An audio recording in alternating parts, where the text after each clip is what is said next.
冒牌皇子替驾敌营，8岁幼童竟要直面杀神大公，身份败露的瞬间，长剑出鞘，他究竟该如何在这场死局中谋求生路？大公的宴会即将开始，现场却忙得一团混乱。传闻大公因为路上的火灾被死死堵在了半路，而皇太子早已在贵宾室等候，管家急得满头大汗，生怕出现任何纰漏。就在众人焦头烂额之际，一辆华丽的马车终于停下。巴西兰特大公拉开窗帘，冷眼看着眼前的宫殿，他知道这一趟绝对不简单。沉重的大门被缓缓推开，万众瞩目地主角终于登场。伴随着高亢的宣告声，巴西兰特大公与手下并肩而入，强大的气场瞬间笼罩全场。第6皇太子的乳母赶忙上前，恭敬地邀请大公前往花园用茶。然而费里克面无表情，直接抬手打断了他的套，表示现在就要带走西安皇太子。乳母被这股威压震慑，只能战战兢兢地在前面带路。一路上他不停地解释，声称西安皇太子从小体弱多病，前几天又不幸病倒，这才没能亲自出门迎接。费里克面色冰冷，一言不发，直到乳母在一扇紧闭的门前停下，示意人就在里面。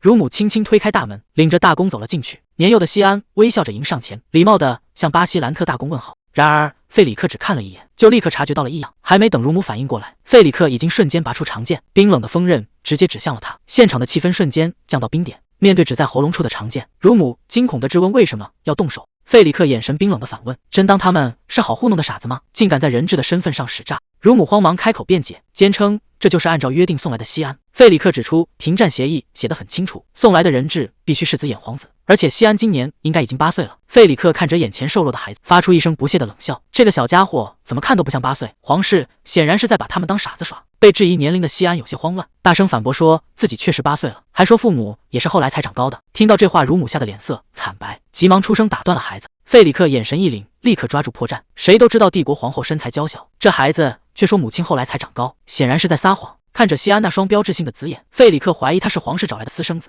紧接着费里克又发现了疑点，他突然质问乳母，走廊墙壁上的污渍是怎么回事？这突来的提问让乳母瞬间懵了。乳母强装镇定的解释，那是因为要更换画作裁空出来的。费里克冷笑一声，直接戳穿谎言，质问那里挂的是不是真正的肖像画。皇室以为皇太子从未公开露面，藏起画像就能瞒天过海，却不知费里克私下见过真正的皇太子。谎言被当场拆穿，费里克不再废话，直接拔剑指向西安，冷酷的宣判冒充皇室只有死路一条。千钧一发之际，乳母绝望大喊，坚称皇室绝对没有违背诺言。费里克微微一愣，乳母急忙解释，大公要的只是紫眼皇子，并让他们仔细看清楚孩子的眼睛。乳母死死护着怀里的西安，强调这孩子确实拥有纯正的紫眸。看着西安那双清澈的紫色眼睛，费里克一时间陷入了沉默，手下却怒不可遏，斥责乳母是在玩无耻的文字。他们要的明明是真正的西安皇太子。然而费里克却突然收回了长剑，冷冷地表示没必要再废话，他们现在就带人离开。但他临走前发出最后的警告，自己一定会查清真皇太子的下落，留下乳母与西安在原地冷汗直流。走出房间后，费里克依然怒气未消，认定那个金发孩子只是个私生子。手下却冷静地提醒大公，那孩子身上确实流着皇室血脉，那双紫色的眼睛就是铁证。费里克还是有些犹豫不决，觉得那孩子的年纪实在太小。手下却冷冷地回了一句，难道死人还要看年纪吗？费里克顿时哑口无言，只能命令准备启程返回领地。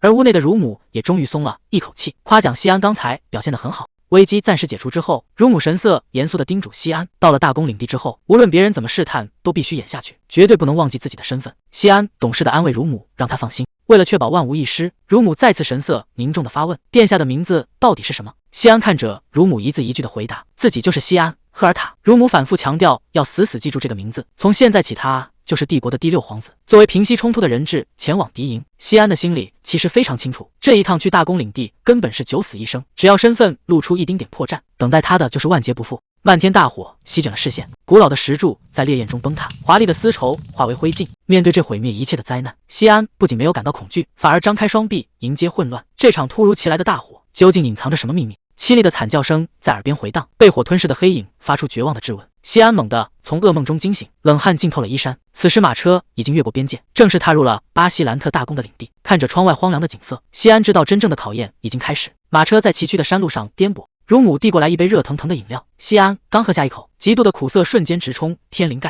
原来是用来提神的黑咖啡，空腹喝下这种东西，实在让人有些难以消受。还没等他缓过劲来，马车突然一阵剧烈晃动，伴随焦急促的敲窗声，猛然随从传达了费里克的命令，要求西安立刻下车单独面见。乳母想要跟随，却被冷酷拦下，西安只能独自走下马车。前方的费里克步伐飞快，根本不在意西安指示的，西安只能咬紧牙关一路小跑。看着那个冷酷的背影，他知道接下来的会面绝不简单。费里克头也不回地发出警告，别妄想从这里逃跑。西安却突然停下脚步，平静地表示自己绝不会逃。看着有些意外的费里克，西安直接挑明了真相。他早就知道皇室与大公的秘密协议，无论自己在这里遭遇什么，帝国都绝对不会插手。他从一开始就是抱着必死的决心来到这里的。面对西安坦然的态度，费里克冷漠地收回了目光。既然已经认清了处境，倒也省去了多余的解释。还没等西安松一口气，费里克突然停下脚步，示意他往前看。顺着对方指引的方向，西安瞬间愣在原地，前方只剩下一片死寂的荒凉。费里克低声诉说着往事，这片土地曾经拥有河流与草原，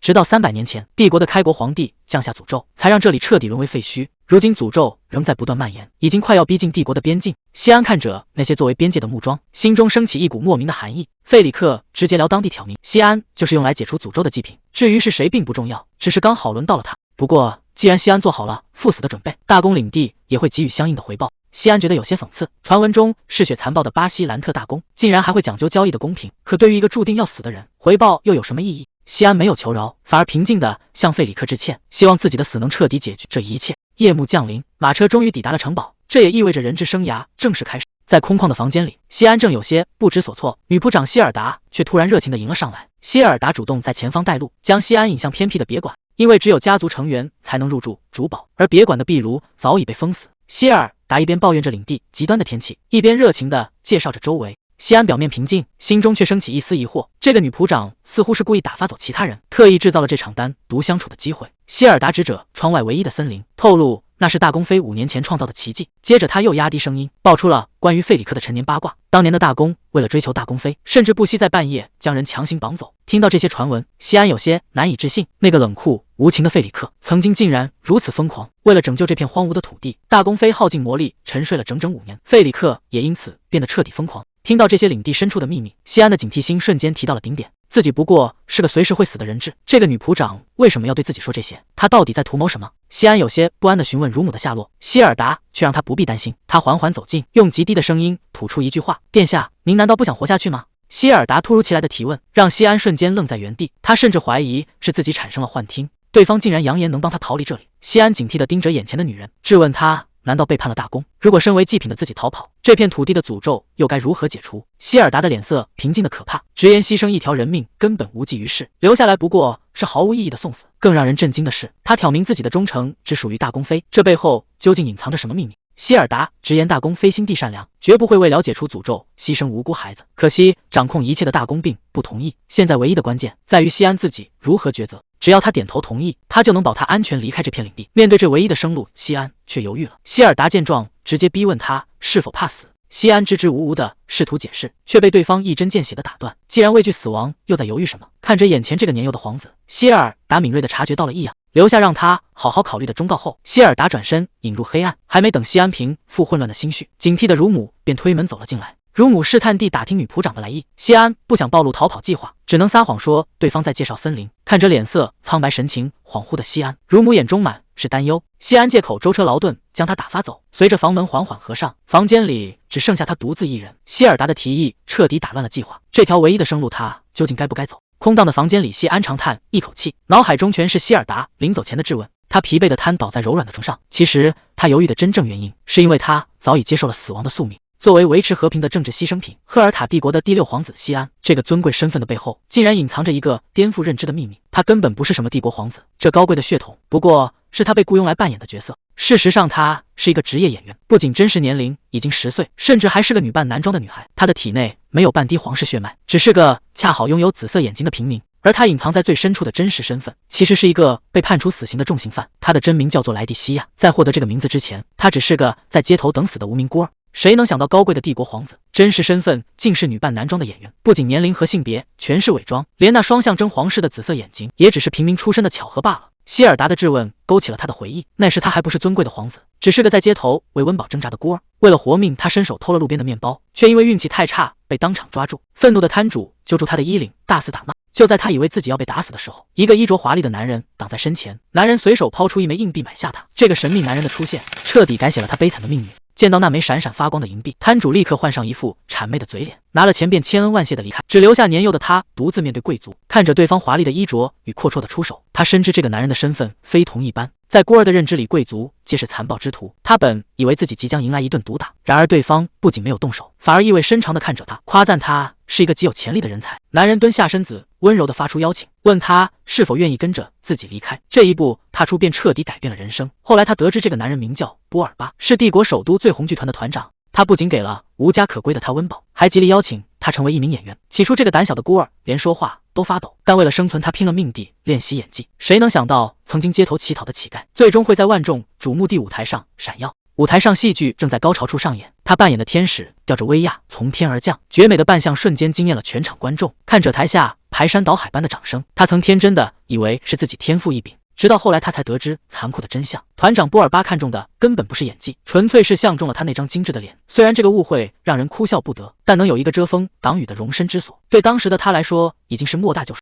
那段无忧无虑的日子美得像梦境，然而美梦终究有破碎的一天。铺天盖地的号外传单洒满大街小巷，一桩震惊全国的惨案突然爆发，报纸上赫然印着他的画像。曾经的天使瞬间沦为披人皮的恶魔，一场突如其来的大火将剧团烧毁，恩人波尔巴也在这场火灾中丧生。作为唯一幸存者的他被控纵火杀人，昔日的赞美转眼变成恶毒的诅咒。他从万众瞩目第舞台焦点，一夜之间沦为人人喊打的死刑犯。牢房外充斥着群情激愤的怒吼，愤怒的民众叫嚣着要将他处以火刑。面对严酷的审讯，他始终保持沉默。就在他静静等待死亡降临的时候，一个身份显赫的男人出现在牢房前。男人居高临下的俯视着他，提出要给他安排一个全新的角色，只要能完美演好这出戏，他就能获得免死并活下去的机会。而这个新角色竟然是帝国的皇子。为了生存，他根本没有拒绝的余地，只能接下这个随时会丧命的任务。面对希尔达的步步紧逼，西安的眼神逐渐变得坚定。既然已经接下了皇子这个角色，他就必须将这场戏演到最后。作为一名经历过生死的专业演员，只要大幕拉开，就绝不半途而废。哪怕这个舞台的代价是生命，他也必须拼尽全力演好每一幕。在这场充满致命谎言的表演中，他究竟能否瞒天过海活到最后？不知不觉中，西安被关在大公领地已经整整3天了。现在的他正面临着一个巨大的生存危机，那就是他快要饿死了。虽说他是被送来的祭品，但名义上好歹也是贵客。大公府并没有克扣食材，可谁能想到，他们千算万算，唯独算漏了这里的恶劣环境。因为地处荒凉，气候恶劣，新鲜蔬菜在这里简直比肉类还要稀罕。既然有肉吃，他为什么不直接吃肉呢？其实这事都怪他自己。为了隐藏真实身份，他之前不得不拼命节食。真正的皇太子只有8岁，而他实际已经10岁了。为了不穿帮，只能饿得瘦瘦小小。结果这一来二去，直接把胃给彻底搞坏了。现在根本吃不下油腻的肉食。更惨的是，大公府送来的全都是无法直接入口的生食材，根本没有人帮他们做饭。在别人眼里，他只是个等死的祭品。身边除了乳母和女仆艾娜，根本没有任何帮手。乳母是个十指不沾泥的贵族，做饭的重担自然落在了16岁的女仆艾娜身上。这天，艾娜兴高采烈地端来了一锅油腻的肉汤，这下可把西安给难住了。艾娜毕竟不是专业厨师，根本不知道西安一直在挨饿。这一口油腻的肉汤下去，西安的胃直接开始剧烈造反，这可把艾娜给吓坏了，急得不停鞠躬道歉，自责是自己手艺太差。西安也只能强撑着安慰他，可实际上他这3天只喝了稀粥，的连路都快走不动了。眼看着距离午宴还有很久，肚子却已经饿得咕咕作响。就在他快要撑不住的时候，突然看到树上开满了洋槐花，脑子里顿时冒出一个想法：这花是不是可以食用？虽然填不饱肚子，但吸一口里面的花蜜，好歹能舔舔嘴熬过这一关。西安小心翼翼地摘下一朵花，放进嘴里吸了一口花蜜，这甜丝丝的味道让他整个人都活了过来。他已经记不清自己有多久没吃过正常食物了，这口花蜜简直就是救命稻草。可还没等他高兴太久，身后突然传来一个冷冰冰的声音，质问他是不是在吃草。这一下直接把西安吓得手一抖，手里的花瞬间掉落在地上。他警惕地转过头去，发现查木卡正提着灯站在后面，旁边还跟着一只巨大的白狼。查木卡一脸嫌弃地看着他，忍不住出言嘲讽道：“帝国难道是把皇子当乞丐养的吗？堂堂皇子在后花园偷吃花蜜，还被大公府少爷抓了个正着。”气氛瞬间尴尬到了极点。西安看着眼前的少年，心里顿时警惕起来。这人有着和大公一样的发色，长相清秀且穿着华丽的礼服，还能在深夜自由出入这里。他的身份已经不用再猜了，正是巴斯兰特大公领的少爷查木卡。西安怎么也没想到自己偏偏会在这时候撞上他。不过更让他感到纳闷的是，查木卡身边跟着的那只白狼，希尔达之前可从来没提过，这里还养了这种宠物。西安深深吸了一口气，主动向这位大公府少爷问好，可查木卡却沉下脸，冷冷地嘟囔了一句：“这真是典型的赫尔塔家族作风。”语气里满是嫌弃与鄙夷。查木卡居高临下地看着西安，问他是不是肚子饿了，随后主动递过去一包东西。可谁能想到，这根本就不是给人吃的东西，而是用来喂狗的零食。查木卡甚至还故意嘲讽道：“看你现在的这副鬼样子，是人是狗都分不清楚，吃这个正合适。”接着他更是提出了过分的要求，只要西安像狗一样爬过来，他就把这包零食赏给西安。这话一出，西安直接愣住了，这家伙明摆着就是故意来找茬的。不过转念一想，大公府和皇室的关系本就是同水火，对方能有什么好态度才让堂堂皇子像狗一样爬过去？查木卡大概是想看他气急败坏，或者羞愧哭泣的狼狈模样。如果想息事宁人，顺着对方的意思，确实最省事。可西安实在想不通，自己到底哪里招惹了这位少爷？从他来到这里开始，每个人都把他当成将死之人，肆无忌惮地试探和羞辱他，根本没人真正在乎他的感受。既然对方想玩，那不如就陪这位少爷好好玩玩。西安直接俯下身子，把双手撑在了冰凉的地上。查木卡绝对想不到，眼前这个皇子根本就是个冒牌货。以前为了活命，他连垃圾桶都翻过，区区爬行又算得了什么？西安不仅真的趴下了，甚至还当场学起了狗叫。这一下直接把查木卡给整不会了。他怎么也没想到，堂堂皇子居然真的能四肢整。西安倒是一点也不在乎，反正狗又不会说话，只要能达到目的，多叫2声也没什么大不了的。看着西安继续往前爬，查木卡彻底慌了神，他气急败坏地大喊道：“赫尔塔家族的人难道没有自尊吗？连羞耻2个字怎么写都不知道吗？”可还没等他把话说完，西安就直接凑了上去，一口叼走了他手里的狗零食。西安尝了尝，觉得味道有点咸，但好歹也是能吃的东西。这下轮到查木卡彻底崩溃了，他指着西安半天说不出话来，只觉得眼前这家伙是个疯子。西安一边吃着狗零食，一边在心里琢磨，这味道其实还挺不错，打算再多吃2口。可谁能想到他吃着吃着，突然发出一声痛苦的惨叫，整个人直接栽倒在地上。这突如其来的变故把旁边的查木卡吓得够呛，还以为这零食真吃出人命了，赶紧带着白狼拔腿就跑。看着对方慌忙逃走的背影，西安这才慢悠悠地坐起来，拍了拍身上的灰尘。不得不说，这演技确实是专业级别，轻轻松松就把这个难缠的少爷给彻底吓跑打发了。查木卡带着白狼一路小跑，慌慌张张地回到了城堡，手里还紧紧攥着刚拿到的肉干。这回他可长记性了，没敢再乱喂东西，免得又像刚才那样吃出人命。结果他刚一露面，就被迎面走来的男仆撞个正着。男仆急得不行，质问他大半夜的到底跑去哪了。查木卡倒也老实，直接承认自己去了森林。听到这个回答，男仆整个人都懵了。森林那种危险的地方怎么能乱闯？而且他最近为什么总是把白狼带出去？查木卡没有解释，只是在心里默默琢磨着。那个行为古怪的皇子西安看着自家少爷这副魂不守舍的样子，男仆满脸都是担忧，实在想不通他最近到底是怎么了。男仆一听急了，警告他要是被大公发现，后果绝对不堪设想。查木卡却根本不在乎，直接让男仆去告状。在他看来，父亲以为把他关在母亲的旧居里，就能让他变成听话的合格继承人，这简直是痴人说梦。男仆被对得哑口无言，一时间不知道该怎么劝说。费里克突然叫住了查木卡，质问他是不是又去了那片禁忌森林。查木卡神色平静地坦白，自己只是在森林边缘转了转，因为守灵人的小屋里已经住进了帝国的质子西安。查木卡冷哼一声，对这个送上门的质子充满厌恶，认为带回这种废物纯粹是浪费粮食。费里克严厉警告查木卡，领地的诅咒很快就会被打破，在阿斯特利德苏醒之前，绝不允许把高塔里的弟弟带出来。听到弟弟这个词，查木卡只是发出一声冷笑，反驳说自己根本没有什么弟弟。费里克直接喊出儿子的全名，语气冰冷低质问他，难道以为杀掉一个瘦弱的皇子就能彻底解决所有问题吗？查木卡毫不示弱的反驳，让父亲别再继续自欺欺人。他直截了当的指出，母亲的生命已经快要走到尽头，一旦母亲离世，这片土地将永远失去雨水。查木卡甚至冷嘲热讽道，反正父亲对母亲也早就没有任何感情。这番话直戳痛处，费里克顿时哑口无言，只能脸色铁青地站在原地。查木卡没有再多说什么，只是吩咐仆人把白狼带回去，但脑海中挥之不去的全是森林里那个举止古怪的西安，这让他的心情久久无法平静。直到白狼凑过来蹭他的，查木卡才从思绪中回过神来。他温柔地抚摸着白狼的毛发，冷若冰霜的脸上终于浮现出一丝罕见的温情。转眼到了第2天中午，城堡里正准备举办一场午宴，午宴大厅里的气氛压抑的简直让人喘不过气来。主位上的费里克只顾着低头切肉，连眼皮都懒得抬一下。一旁的查木卡同样保持沉默。大厅里只剩下餐具碰撞的冰冷声响。西安手里紧紧攥着勺子，整个人僵硬在座位上，感觉这顿饭比受刑还要难熬。整整20分钟过去，这对父子竟然没有交流半句。西安本想装作若无其事，但这诡异的尴尬氛围实在让他无法再忍受下去。看折满桌油腻的烤肉，西安胃里一阵翻江倒海，怀疑这家人是想在献祭前喂肥他。正当他犹豫不决时，对面的查木卡叹了口气，眼神中闪过一丝复杂的情绪。主位上的费里克突然开口质问，问他为什么不肯动刀叉。西安只能尴尬的撒谎，借口说坐马车时间太长，导致喂不到现在还在奶。听到这个拙劣的借口，查木卡忍不住低声嘀咕，脑海里全是昨天这家伙在森林里抢狼群食物的画面。费里克听完叹息一声，表示早知如此就不该叫他敷衍。西安赶紧客套的表示感谢，费里克倒也没有继续为难，直接挥手示意他可以回去休息。这出乎意料的宽容，反而让西安有些摸不着头脑。这个传闻中冷酷无情的大公，难道是在关心自己吗？看着眼前的费里克，西安突然觉得这位大公其实并没有传闻中那么可怕。既然对方已经允许他西安自然不想多留，起身边道谢边准备退下。然而还没等他把话说完，宴会厅的厚重大门突然被人从外面粗暴的撞开。门外传来一阵嘈杂的阻拦声，仆人们惊慌失措的大喊，劝阻那位大人千万不要冲动。这突如其来的变故让西安一时间愣在原地，还没等众人反应过来，一只戴着黑手套的粗壮大手已经死死扣住了门框，大门被彻底推开，闯入的正是前任大公盖恩。他一进门就直奔主题，兴奋地大喊着祭品终于送到了。还没等众人反应过来，盖恩便沉着脸径直朝着西安冲了过去，身后的侍从们急得团团转，在后面一边追赶一边大喊住手，却根本无法阻挡他的脚步。西安还没来得及看清局势，整个人就被盖恩粗暴地拎了起来。这突如其来的变故让他大脑一片空白，盖恩根本不容分说，直接把西安扛在肩上，转身大步朝宴会厅外走去。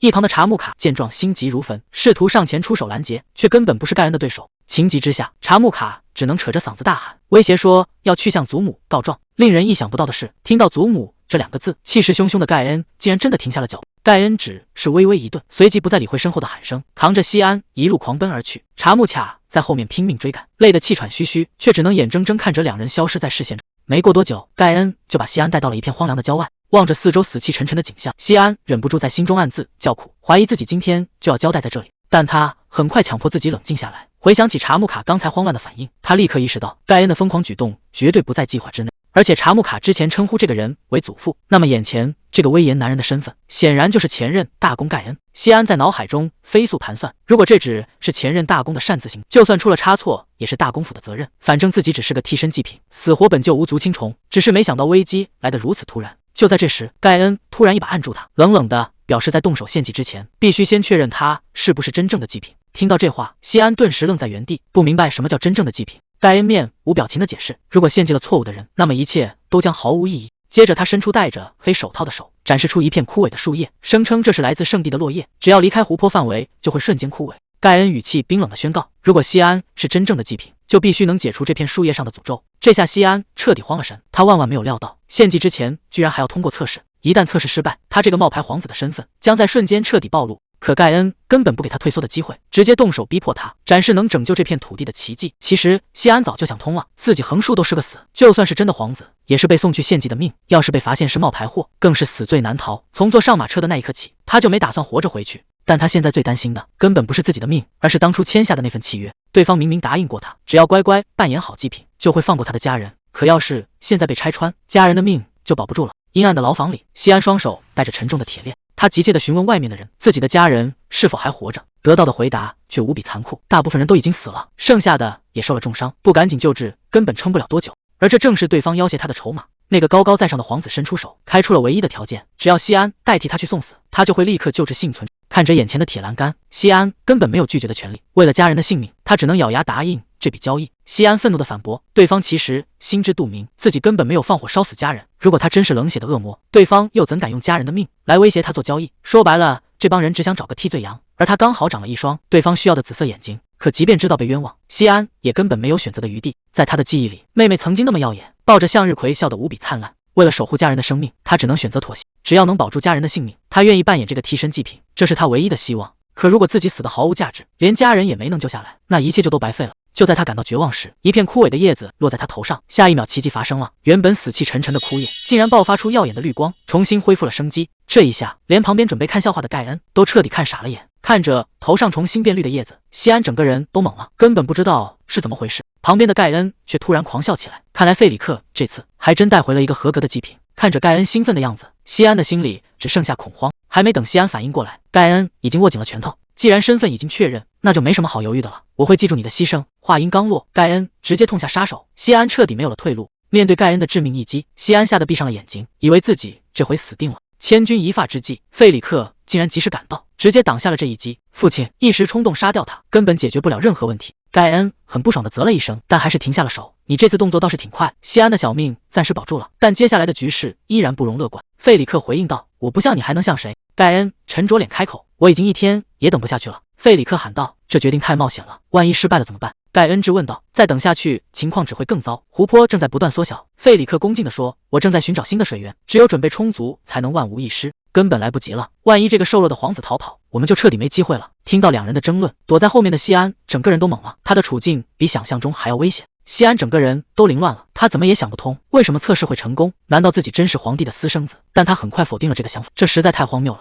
脑海中突然浮现出一个女人的身影，对方温柔地安慰他，别怕，把一切都交给我。还没等西安理清头绪，费里克神色凝重的开口：“接下来必须更加谨慎，因为机会只有一次，要是出了什么差错，阿斯特利德可就彻底没命了。”阿斯特利德的命和领地里千万人的性命，难道有什么区别吗？盖恩冷酷的开口：“我根本不在乎他的死活，只要他死后森林能留下来就行。”听到这番冷血的话，西安终于忍不住了，他直勾勾地盯着费里克：“那你干脆直接杀了我！”话音刚落，西安突然冲上前去，一把死死抓住了费里克。看着西安脸上诡异的微笑，旁边的盖恩整个人都懵了，感觉气氛一下子全变了。就在大家疑惑时，西安突然换了一副口吻，笑着对费里克开口：“离婚吧，你这个垃圾！”这句话一出，费里克彻底傻眼了，根本不敢相信自己的耳朵。还没等大家反应过来，西安的身体突然晃了晃，似乎有些支撑不住了。看着怀里突然倒下的西安，费里克整个人都慌了，旁边的盖恩也是一脸震惊，完全没料到会发生这种变故。就在大家手忙脚乱时，周围的气氛突然变得异样，金色的光芒在西安身边汇聚，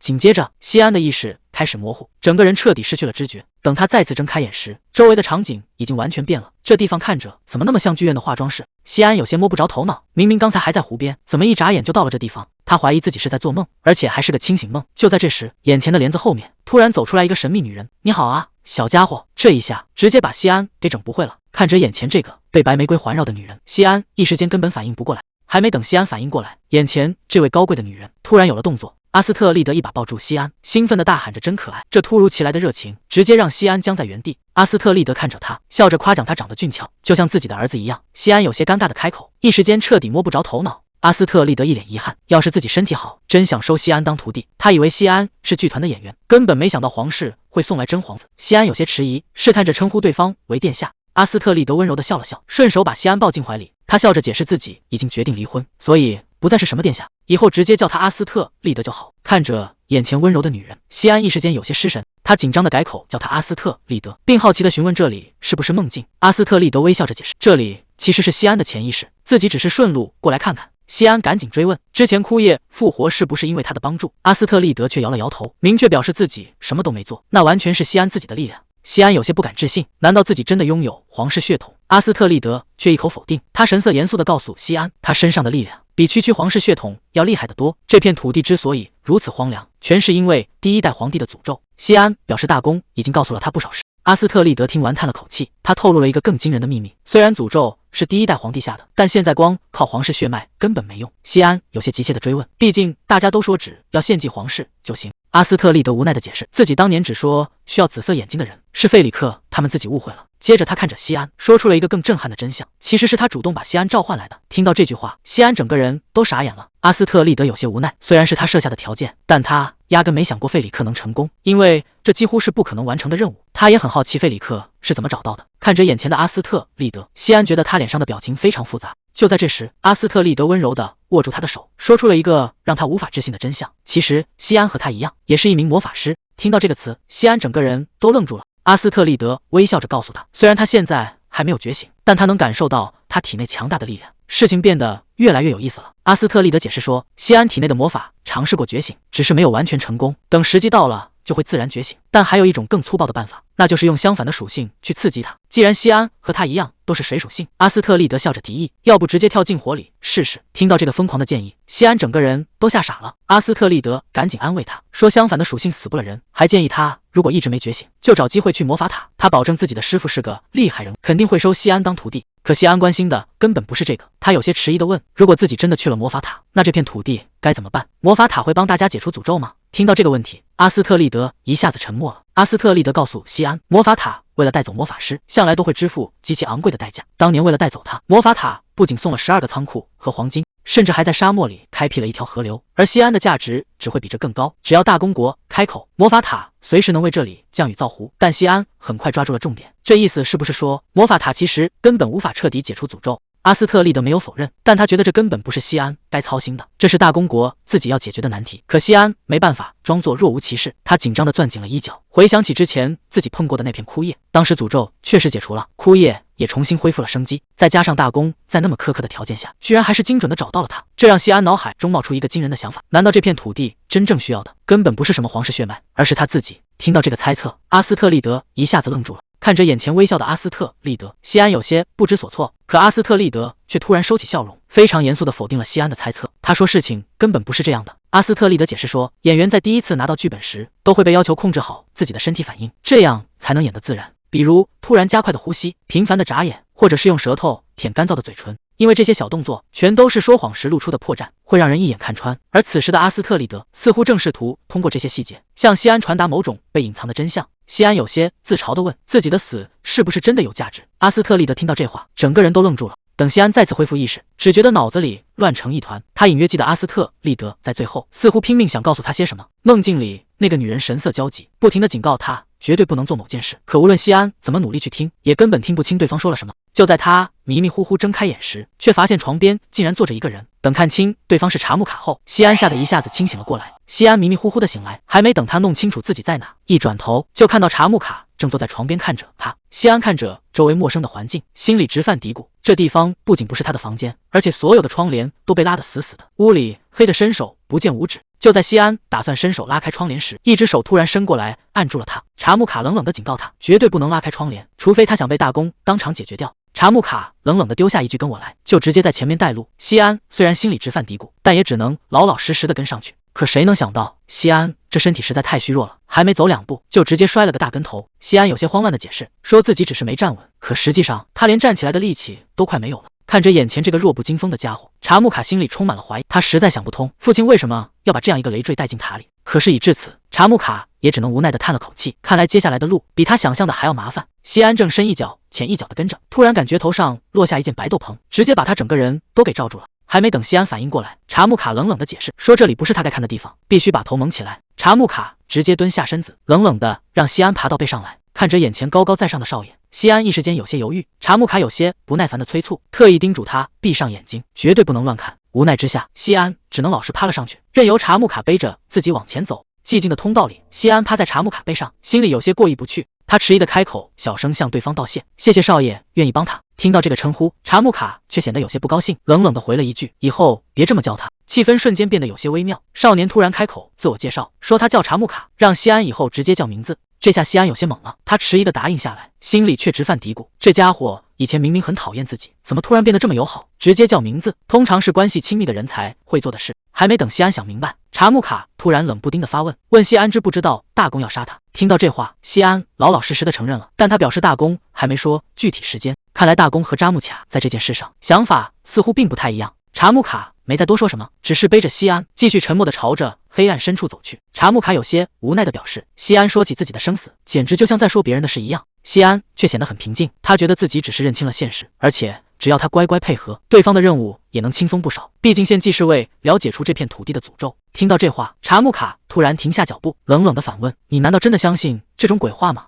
还没等西安反应过来，查木卡直接透露，希尔达早就说过，献祭皇室成员根本没用，而且在魔法和诅咒这方面，希尔达可比他父亲懂得多。可西安却自嘲地笑了笑，表示就算大公是错的也无所谓，反正不管结果如何，大公和查木卡都不会有任何损失，要付出代价的只有他自己。查木卡背着西安，有些疑惑地问他，难道就一点都不害怕死亡吗？西安却反问查木卡是不是故意想吓唬他。查木卡解释说，他只是觉得西安的反应太不正常了，虽然祭品逃跑会很麻烦，但西安现在的样子简直就像是自己一心求死一样。听到这话，西安在心里默默否定，这怎么可能呢？画面一转，希尔达正准备离开，旁人有些担心地询问，在没有护卫的情况下，他一个人真的没问题吗？希尔达却表示，经历了这么多事，他现在只想一个人静一静。随后他便独自走进了走廊深处。乳母冷冷地表示，既然殿下自己都说没事，再纠缠下去可就越界了。希尔达立刻反驳，觉得对方根本不在乎殿下的安危。可乳母却话里有话地提起，上次午宴时明明有护卫在场，结果还是出了事。这话一出，希尔达的脸色顿时变了，他刚想质问对方是不是不信任护卫，就在两边快要吵起来时，西安突然开口打断了他们。他主动走上前安慰希尔达，表示自己真的没事，让他不用太担心。这下气氛总算缓和了下来。西安独自坐在窗前，心里全是阿斯特利德的事。他忍不住想，阿斯特利德真的能眼睁睁看着这片土地彻底干涸吗？也许他只是不忍心看着一个无辜的孩子被献祭，才劝他去魔法塔，但他心里肯定还是放不下家人。毕竟这片土地上的诅咒不仅让大地荒芜，甚至还波及到了这里的人。瓦西里特家族的后代全都被剥夺了情感。听到这，西安有些惊讶地问，这难道也是诅咒吗？查木卡给出了肯定的回答。西安回想起之前和查木卡的对话，他当时觉得查木卡并不是个冷血的人，但查木卡却冷冷地告诉他，那只是因为自己还年轻，随着时间推移，诅咒的力量会越来越强，直到把他们所有的情感全部剥夺。查木卡甚至直言，他的父亲和祖父早就已经没有了感情。听到这，西安有些疑惑地问，为什么要突然和他说这些？查木卡直接挑明了态度，他只是想让西安明白，别指望能从他们家族得到任何同情。在那些长辈眼里，献祭仪式是拯救土地的唯一办法，就算最后失败了，他们也只会觉得是无能为力，根本不会为西安的死感到愧疚。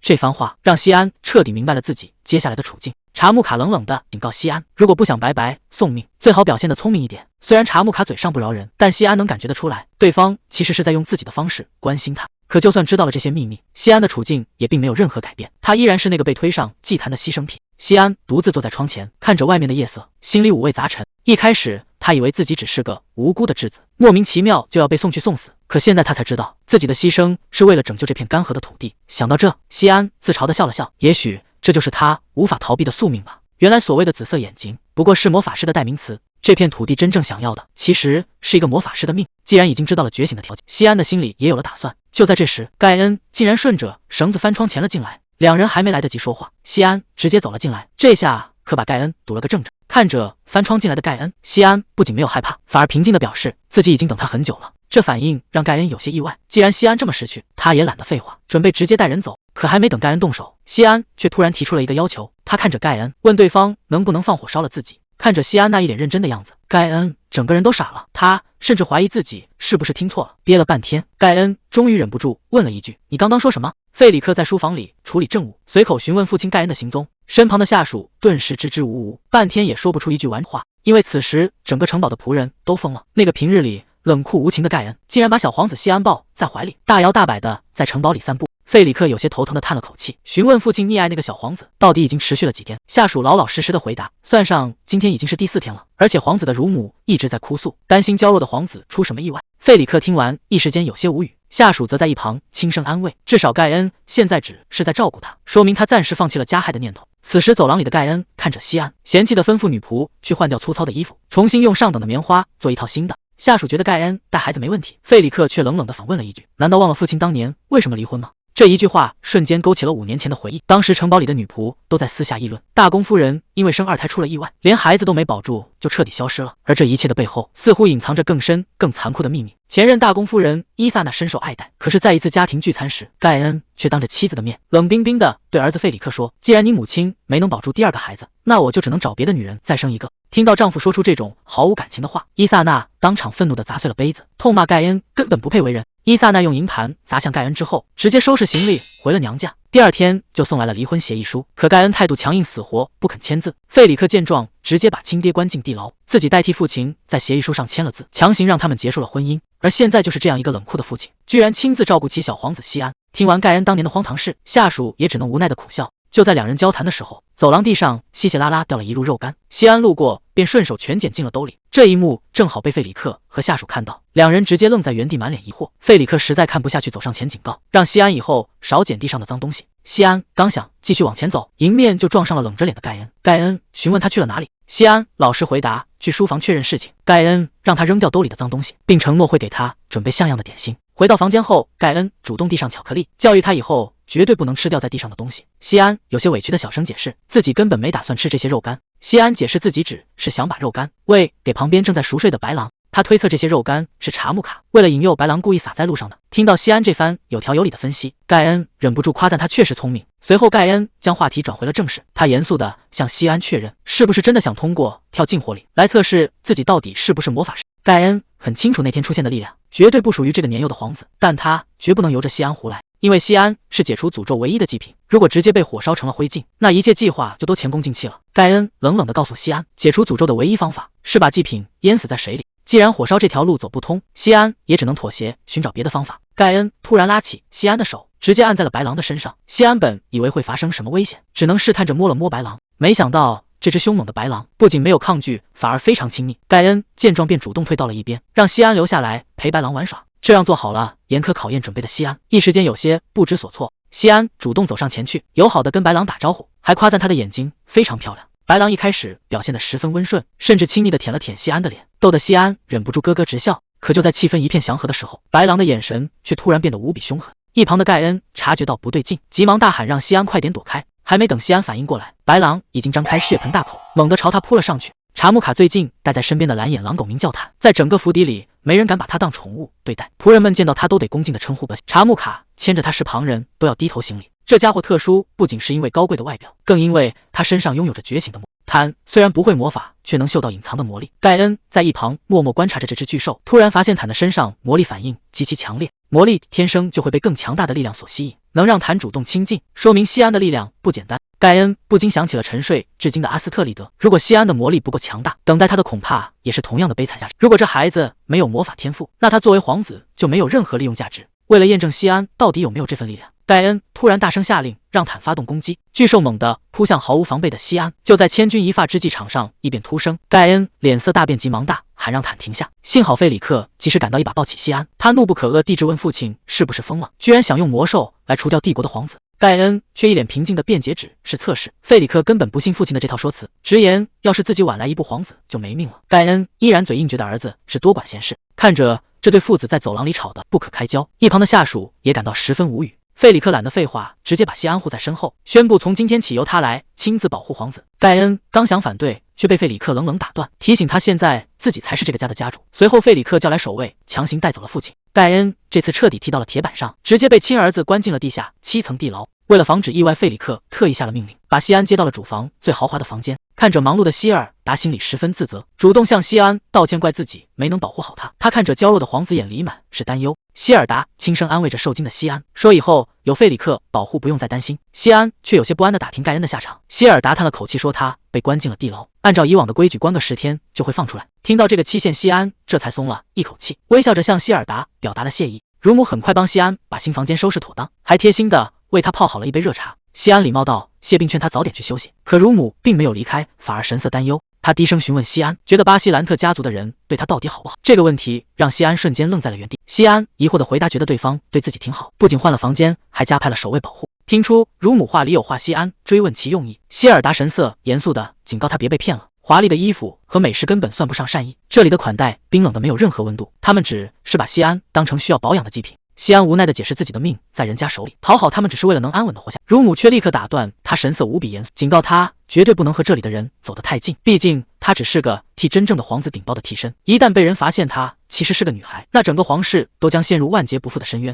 乳母冷冷地质问西安，既然他违背了约定，皇室凭什么守信？西安沉默片刻，直接戳穿了他的心思，直言乳母其实是在害怕事情结束后换不回真正的皇子，更害怕西安犯错会连累他一起送命。被戳中痛处的乳母顿时哑口无言。西安很清楚，现在的局势已经无法改变，除非皇室想要再次挑起战争，而且他心里明白皇帝根本不在乎他，毕竟皇帝有6个儿子，少了他这一个根本就无伤大雅，他只是个随时可以被抛弃的棋子。但西安知道乳母并不是个冷血的人，每个人心里都有无法用利益衡量的底线。他希望乳母不要再怀疑他的决心，因为从来到这里的那天起，他就已经做好了随时赴死的准备。他会作为赫尔塔的皇子死在这个地方。随着舞台上的大灯亮起，一场关于离别的戏剧正式开演。台上的男演员苦苦哀求，希望对方今晚能留下来，可女演员却十分决绝，说他们早就知道会是这个结局。就在大家都在关注剧情时，谁也没注意到莱蒂西亚正躲在后台的门缝后，悄悄看着这一幕。台上的男演员还在痛苦地质问，难道曾经相处的日子真的只是一场美梦吗？后台突然乱成了一团，大家都在为接下来的演出做准备。可就在这个节骨眼上，准备上台的莱蒂西亚却不见了，急得负责人到处找人。原来他正躲在门后发呆，负责人一把抓住他，催着他赶紧上场。莱蒂西亚还没反应过来，就被直接推向了舞台。这下麻烦可大了，莱蒂西亚被推上台后，聚光灯直接打在他身上，面对台下黑压压的观众，他脑子里一下子一片空白。他不仅想不起第一句台词，甚至连自己要干什么都忘了。台下的观众开始小声议论，台上的男演员也急得不行，小声催促他赶紧动起来，眼看要穿帮。男演员赶紧大声说出台词，提醒他扮演的是个纵火犯。看着手里燃烧的火把，莱蒂西亚这下彻底懵了。还没等莱蒂西亚反应过来，手里的火把突然失控，火势唰的一下蔓延开来，一下子将整个剧场吞没。在这片火海之中，耳边却突然传来诡异的声音，质问他为什么没有被烧着，为什么只有他没事。莱蒂西亚吓得跌倒在地上，周围还传来了无数人痛苦的求救声和惨叫声。这突如其来的变故让他彻底陷入了恐慌，梦境里的大火无情吞噬着一切，周围的求救声越来越清晰，眼看着头顶的屋顶开始崩塌，无数碎石砸落下来。就在这千钧一发之际，西安猛地睁开双眼，从噩梦中惊醒过来。原来刚才那可怕的一幕只是一场梦吗？但他大口喘着粗气，心里却怎么也平静不下来。虽然从噩梦中醒了过来，但西安还是觉得胸口闷得慌。结果一睁眼，发现根本不是什么噩梦，而是那只叫坦的白狼正死死地压在自己身上。这家伙沉得像块大石头，差点没把他给憋死。西安费了九牛二虎之力，才勉强把这只大白狼推开。他一边喘气一边纳闷，自己昨晚明明关了门，这家伙到底是怎么溜进来的？看来从明天开始，睡觉前必须得把门锁死才行。西安本以为这只是个意外，可谁能想到，到了第二天早上，一睁眼，这家伙居然又趴在自己身上了。不仅是第二天，接下来的每一天都是这样。不管西安把门锁得多紧，他每天晚上都会准时溜进来，这让西安百思不得其解。自己明明既没喂过他，也没主动招惹过他，他怎么就赖上自己了？而且每次到了早上，这家伙就会消失得无影无踪。要不是被子上留下的白毛，西安甚至会以为这几天发生的一切都是幻觉。就在他想得出神时，乳母走了进来，恭敬地提醒他早餐已经准备好了。今天的早餐是培根芝士汤和羊排。西安收回思绪，准备开始用餐。看着满桌丰盛的早餐，西安礼貌地对乳母说了声辛苦了。接着他舀起一勺热汤，尝了尝味道。乳母就这么静静地站在一旁，看着他用餐。被这么一直盯着看，西安觉得有些不自在，便主动开口，希望乳母能先退下，让他一个人安静地吃顿饭。乳母虽然有些迟疑，但还是恭敬地答应下来，转身退了出去。乳母退出去之后，西安独自坐在餐桌前。虽然之前和乳母谈过话，但每次和他单独相处，西安总觉得气氛有些尴尬。不过现在也只能先忍耐一下。他收回思绪，舀起一勺汤，准备送进嘴里。可就在这千钧一发之际，门外突然传来一声尖叫，女仆艾娜慌慌张张地冲了进来，大喊着让西安赶紧住手，千万不能吃桌上的食物。这突如其来的变故让西安彻底懵了，看着突然出现的艾娜，西安有些疑惑，问她到底是从哪里冒出来的。艾娜先是为自己的躲藏道歉，接着神色焦急地表示自己有一件至关重要的事情，必须立刻告诉她。还没等西安反应过来，艾娜就抛出了一个惊天秘密：这碗汤里被乳母下了毒。听到这个消息，西安整个人都愣住了，他怎么也没想到，那个平日里对他恭恭敬敬的乳母，竟然会想要他的命。艾娜低声解释着，其实他早就怀疑那个乳母了。以前西安的饮食起居一直都是艾娜在负责，可前几天乳母却突然强行接管。艾娜虽然觉得奇怪，但碍于对方的身份，也只能把工作交接出去。艾娜神色紧张地继续说道，她亲眼看到那个乳母往西安的食物里撒了些粉末。听到这个消息，西安缓缓闭上了眼睛，看来自己还是太天真了。在那个秘密协定里，甚至没有规定他必须作为祭品被淹死。对于那个一心只想回到真王子身边的乳母来说，提前除掉他这个注定要死的人，不过是能让他早点回去的手段罢了。其实，在听到艾娜的警告时，西安甚至想过干脆吃下那碗毒药。与其这样每天提心吊胆的活着，随时面临谎言被拆穿的危险，倒不如直接成全了乳母，对大家来说都是个解脱。回想起过去的那些日子，他一直被当成解除诅咒的祭品，甚至被像狗一样羞辱和践踏。所有人都只把他当成工具，没有人真正在乎过他的死活。夜深人静的时候，西安正躺在床上熟睡，那只白狼也老老实实的趴在旁边。可就在这时，紧闭的房门突然被悄悄推开，门缝里隐约出现了一个黑影。西安猛地从床上坐起来，整个人都懵了，因为站在他床前的竟然是查木卡。查木卡有些不耐烦地咂了下嘴，西安这才恍然大悟，原来这就是为什么每天早上那只叫坦的白狼都会凭空消失，原来每次都是查木卡亲自来把他带走的。西安有些紧张地问，难道您每天晚上都会进到我的房间里来吗？查木卡冷冷地回了一句，不然呢？赶紧回去睡觉。接着他又反问，难道你以为我是大半夜来谋杀你的吗？西安尴尬地解释说，那倒不是，但他心里却忍不住犯嘀咕，既然这只白狼总是到处乱跑，为什么不直接用绳子把它拴起来，反而要每次都亲自来接？看着准备离开的查木卡，西安犹豫了一下，还是主动开口。他说，如果下次坦又跑过来了，只要告诉他该送去哪里，他可以自己送过去，就不用麻烦查木卡大半夜亲自跑一趟了。听完西安的提议，查木卡反问他，难道就不好奇自己为什么不把狼拴起来吗？西安却摇了摇头，说自己并不好奇。这回答让查木卡有些意外，追问他为什么不好奇。西安在心里叹了口气，看来想装傻糊弄过去是不行了。他只好解释说，因为他相信查木卡这么做肯定有自己的深意，绝不是因为疏忽。听到这个回答，查木卡深深地看了他一眼，夸他确实很敏锐。这话一下子让西安想起了盖恩，当初盖恩也对他说过一模一样的话，这强烈的既视感让他有些无奈。不过紧接着，查木卡就告诉了他一个地址，让下次直接把狼送到3楼中间的房间。说完，查木卡便带着白狼准备离开，让西安赶紧回去睡觉。看着准备离开的查木卡，西安礼貌地叮嘱他路上小心。可等门关上后，他忍不住叹了口气，感觉自己的日子是越来越不太平了。然而还没等他躺下，走到门口的查木卡突然停下脚步，冷不丁地问了一句，听说你今天去见盖恩了？这一问让西安有些猝不及防，只能老实承认。紧接着查木卡又追问，是不是那个乳母出了什么事？西安在心里暗暗吃惊，今天下午才发生的事情，怎么这么快就传到他耳朵里了？但他表面上还是保持冷静，解释说只是想让乳母回帝国和家人团聚。听到这话，查木卡有些感慨地表示，自己这辈子是回不去帝国了，但乳母确实还有机会。随后他又提到了另一件事，听说以后西安要和他们一起吃晚饭，便顺口问了一句，这样会不会让他觉得不自在？西安摇了摇头，说这都是为了安全着想，相信父亲也会赞同这个决定。查木卡有些无奈地吐槽了一句，随后留下一句明天早餐见，便带着白狼转身离开。随着房门关上，只留下西安一个人坐在床上。时间很快到了第二天，华丽的餐厅里，西安、查木卡和费里克正围坐在餐桌旁。西安礼貌地开口，感谢巴西兰特能抽空见他。费里克却显得有些冷淡，说这只是为了他的安全着想，是自己分内的事。听到这话，西安脸上挂着得体的微笑，心里却在暗暗给自己打气。上一次的经历确实让他受惊不小，但今天他有信心，无论发生什么都能保持冷静。毕竟在他看来，应该不会有比在吃饭时被绑架更让人震惊的事情了。可事实真的会如他所愿吗？餐桌上，费里克突然开口，询问西安是不是他要送走乳母，并且想知道具体的原因。西安在心中无奈地叹气，怎么每个人都在问同样的问题？他只能用之前的借口解释，声称乳母无法适应异国生活，随后反问这会有什么问题？费里克摇了摇头，表示自己只是想确认一下，毕竟府里没人能像乳母那样照顾他。西安客气地表示自己没问题，然而费里克却紧接着说，送乳母回帝国的马车已经准备好了。这雷厉风行的速度让西安一惊，对方的行动力远超他的想象。费里克温和地安慰西安，让他以后不用再担心任何事，随后便提议先专心吃饭。西安虽然乖乖点头答应，心里却忍不住泛起嘀咕，费里克所说的担心究竟只是……还没等他想明白个中缘由，紧闭的大门突然被粗暴砸响，伴随着门外传来的一声怒吼。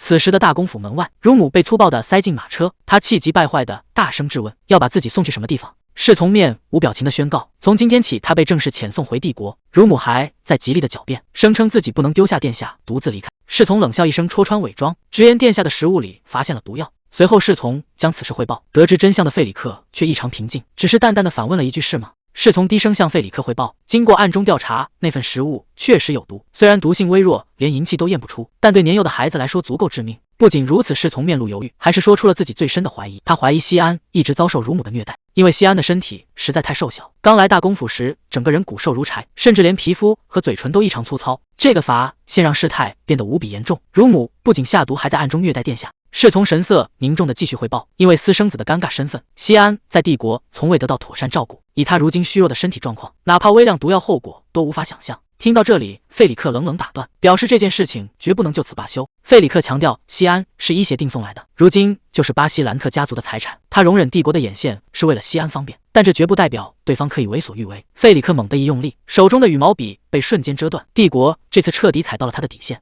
侍从低声请示，接下来该如何处置那个乳母？费里克头也不抬的冷酷回答，用巴西兰特家族的方式解决。很快，一辆马车从大公府驶出，但这辆车却显得极其诡异，车身贴着显眼的帝国徽章，周围却连一个护卫都没有配备。旁边的红发男子忍不住吐槽，这简直是给路上的强盗送礼，那乳母恐怕连5天都撑不过去。侍从看着远去的马车冷笑，5天吗？那他至少得撑过5天。侍从眼神冰冷的开口，自己赌那个乳母只能撑3天。旁边的手下听完哈哈大笑，调侃这个手段未免太过狠辣。侍从却完全不以为意，既然帝国总把他们当成野蛮人，那他们自然要满足对方的期待。画面一转，西安正独自喝茶，脑海中还在琢磨查木卡说的话，担心自己的表现是否露出了破绽。就在他思绪万千的时候，艾内端着托盘，有些紧张地走进来，轻声叫住了眼前的西安。艾娜神色紧张地向西安保证，以后一定会加倍小心照顾他，绝不会让他感到任何不便。西安听完，却突然冷冷开口，说自己刚好有件事想问他。还没等艾娜反应过来，西安便直接挑明不需要他了。接着，西安抛出了最后的通牒，他要问艾娜几个致命的问题，而回答将决定他接下来的命运。是像乳母一样被送回帝国等死，还是落得一个更凄惨的下场？这话让艾娜吓得直接瘫坐在地，完全不知道自己哪里露出了马脚。西安居高临下地看着他，让艾娜收起伪装，别再装傻。他早就知道艾娜是帝国间谍，也知道艾娜清楚他的真实身份。艾娜这下彻底慌了神，连声解释自己什么都不知道，还发誓关于乳母下毒的事情，自己绝对没有半句谎言。西安听完，却忍不住冷笑一声，这立正清白的话，恰恰最奇怪。艾娜怎么可能一眼就看出乳母往食物里放的是毒药？艾娜急忙语无伦次的辩解，说自己一开始也以为是补药，只是觉得不对劲才去调查的。西安眼神冰冷，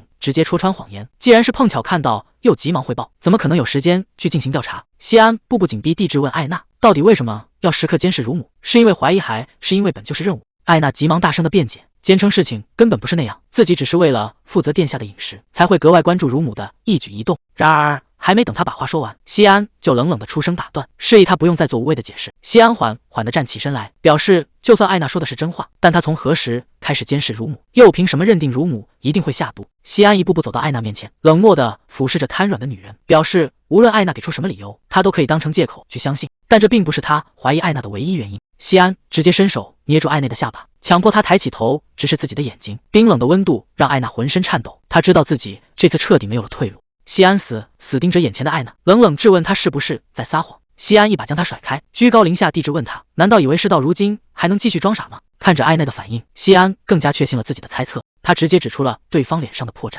问他这雀斑是不是也是画上去的。这一下直接戳中了艾娜的死穴。可谁能想到，艾娜突然收起了刚才的慌张，反而勾起嘴角笑了起来。她无奈地承认，想要骗过一个专业演员的眼睛，确实没那么简单。艾娜有些诧异地反问：难道连皇帝陛下都把这事告诉你了？接着他又问西安还记不记得自己，说自己以前经常往剧院送花篮。原来他以前的主人是西安的铁杆粉丝，如果在帝国的首都，西安这张明灵的脸根本藏不住。西安可没心思跟他套近乎，直接冷声打断，逼问他到底是不是派来监视自己的间谍。艾娜这回倒是十分痛快，承认自己确实是皇帝派来的眼线，但他的目标并不是西安，而是那个暗中下毒的乳母。西安有些怀疑，质问他是不是乳母的上司。艾娜连忙否认，说自己只是个负责盯着乳母的底层小卒，要不是那个蠢货自己作死，他本来能安安稳稳地混到回家。看着艾娜这副坦然的模样，西安眼中的怀疑反而更深了，觉得他回答得太顺溜，根本无法让人轻易相信。可没想到，艾娜突然一把抓住他的手，说正因为这样，他们现在才更应该联手。艾娜极力自证清白，说自己只想混口饭吃，绝对没有害他的心思，而且要是没有他帮忙，西安接下来的日子可就不好过了。西安有些不解，自己能有什么麻烦？艾娜直接帮他分析利弊，要是他和乳母同时消失，帝国那边肯定会起疑心，到时候派来的可就不是他这种好糊弄的业余间谍，而是真正杀人不眨眼的专业特工了。艾娜继续帮西安分析，要是换了别人来监视，你连对方是谁都摸不清楚，到时候麻烦可就大了。所以他哀求西安放他一马，就当这事从未发生过。西安可没那么容易被说服，反问他怎么保证以后不会像乳母一样背叛他。艾娜一听急，忙摆手说这根本不用担心，原来他以前的主人是帝国皇室旁系的一位病弱小姐，小姐去世后他无处可去，才被派来干这个。现在他已经没有退路了，根本无处可去，而且他才刚干了3个月，连上司都早就断了联系，要不是自己太没经验，也不会这么快就被西安识破。看着艾娜这副委屈的样子，西安最终还是妥协了，答应暂时放过他。西安松开了手，同意让他继续留下来当专属女仆。艾娜这下总算松了口气，不过西安紧接着给他泼了盆冷水，说自己反正也活不了多久，根本不需要什么特别的照顾。艾娜觉得他太悲观了，毕竟巴西兰特大公对他看起来还不错，甚至立刻把那个下毒的乳母赶走了。可西安却觉得这不过是暴风雨前的温柔，对方迟早会对自己动手。西安叹了口气坐了下来，艾娜有些担心地问他怎么了，是不是又改变了主意？西安摇了摇头，说自己只是在想别的事。巴西兰特大公在早餐时说的那番话一直让他心里不踏实，对方说一切都会顺着他的意思，